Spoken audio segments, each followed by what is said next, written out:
আন্দালিব রহমান পার্থ সাহেব যে বক্তব্য দিয়েছেন, আমরা ক্লাস 8-9-এ যে ডিবেট করতাম সেটি রিভার্টাল দিলে 20 মিনিট সময় লাগবে। মাননীয় স্পিকার, আমি ওনার বক্তব্যের রিভার্টাল দিচ্ছি।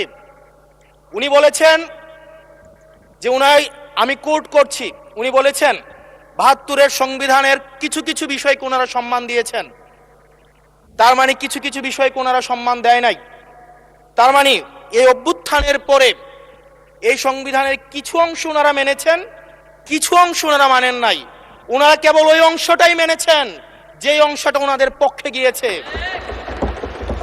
যে অংশটা ওনাদের বিপক্ষে গিয়েছে এই অংশটা ওনারা মানেন নাই। মাননীয় স্পিকার, এই ধরনের প্রকৃতি সম্পন্ন যারা আছে বাংলাদেশের পার্লামেন্ট, যারা দেখছেন তারা সিদ্ধান্ত নেবেন। যারা কখনো কখনো কনফরমিস্ট, যারা কখনো কখনো রিফর্মিস্ট, তারা মূলত হচ্ছে অপরচুনিস্ট। এখন আমি সংবিধানের কিছু কিছু ধারা মানব, কিছু কিছু ধারা মানব না। আমি কখনো কখনো সাংবিধানিক, কখনো কখনো আমি অসাংবিধানিক। মাননীয় স্পিকার, যখন ডক্ট্রিন অফ নেসেসিটির প্রশ্ন আসে, মাননীয় স্পিকার, এই এক্সিস্টিং সংবিধান অনুযায়ী যখন 7A এবং 7B বলবৎ থাকে, সেই জায়গা থেকে আইনজ্ঞরা, মাননীয় স্বরাষ্ট্রমন্ত্রী উনি থাকলে ভালো হতো। ডক্ট্রিন অফ নেসেসিটি মাননীয় স্পিকার 48-3 অনুযায়ী রাষ্ট্রপতি সুপ্রিম কোর্টের মাধ্যমে একটা এই 106-এর অ্যাডভাইজরি একটা রুল আছে মাননীয় স্পিকার। এই অ্যাডভাইজরি রুলের মাধ্যমে সংবিধানের ফান্ডামেন্টাল কোনো বিষয় কম্প্রোমাইজ করা যায় না। মাননীয় স্পিকার, যদি আমি এই সংবিধান মানি তাহলে এই অন্তর্বর্তীকালীন সরকারের বৈধতা প্রশ্নবিদ্ধ হয়। মাননীয় স্পিকার, মাননীয় স্পিকার, যদি এই সংবিধানকে আমি ধারণ করতে চাই, মেনে চলতে চাই, সেদিন 64 বিধি অনুযায়ী অ্যাটর্নি জেনারেল নিয়োগ দেওয়া হয়েছিল 6 আগস্ট। মাননীয় স্পিকার, এই সংসদে প্রশ্ন রাখতে চাই, তৎকালীন বর্তমান রাষ্ট্রপতি চুপ্পু, তখন বলা হয়েছে অ্যাটর্নি জেনারেল নিয়োগ দেওয়ার ক্ষেত্রে প্রধানমন্ত্রীর সাথে আলোচনা করতে হবে।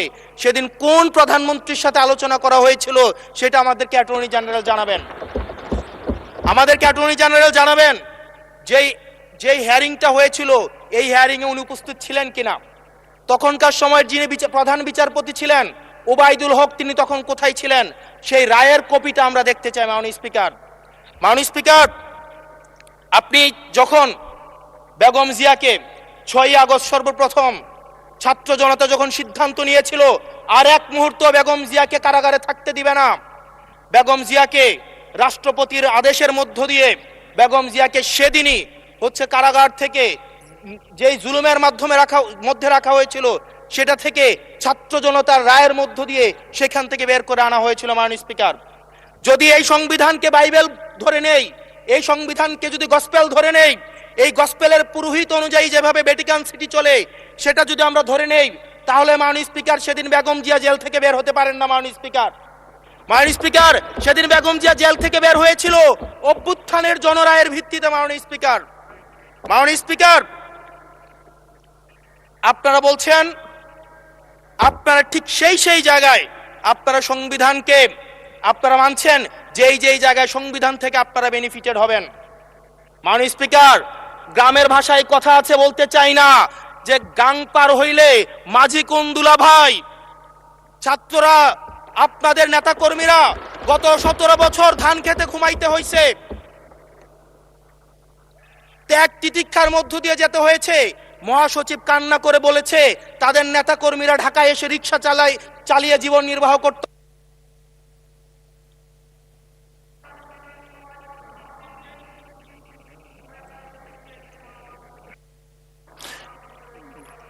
এক মিনিট বলেন। মাননীয় স্পিকার, আজকে দেখেন, আজকে লক্ষ লক্ষ নেতা কর্মী তাদের রক্ত দিয়েছে। ফ্যাসিবাদ বিরোধী প্রত্যেকটি রাজনৈতিক দল, কোন রাজনৈতিক দলকে বিশেষভাবে আমি আলাদা করতে চাই না, ফ্যাসিবাদ বিরোধী প্রত্যেকটি রাজনৈতিক দলের রক্ত, শ্রম, ঘামের মধ্য দিয়ে এই হাসিনার পতন হয়েছে।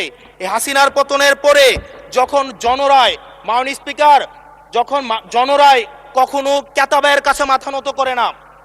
এটা ভ্যাটিকান সিটি নয় যে গসপেল অনুযায়ী হচ্ছে দেশ পরিচালিত হবে। 68% জনগণ তারা সিদ্ধান্ত জানিয়ে দিয়েছে এই সংবিধানের যেই বেসিক স্ট্রাকচারাল জায়গায় কোন জায়গাগুলোতে রিফরমেশন আনতে হবে মাননীয় স্পিকার আন্দালিব রহমান পার্থ সাহেব বলেছেন যে অর্ডারে নাকি হচ্ছে সংবিধান সংস্কার পরিষদের গঠনটা নাই। উনি যদি একটু পরিশ্রম করতেন, জাস্ট একটা পাতা উল্টাইতেন, একটা পাতা পরেই বলা হয়েছে সংবিধান সংস্কার পরিষদ গঠন যদি জয়যুক্ত। ধন্যবাদ মাননীয় সদস্য, ধন্যবাদ।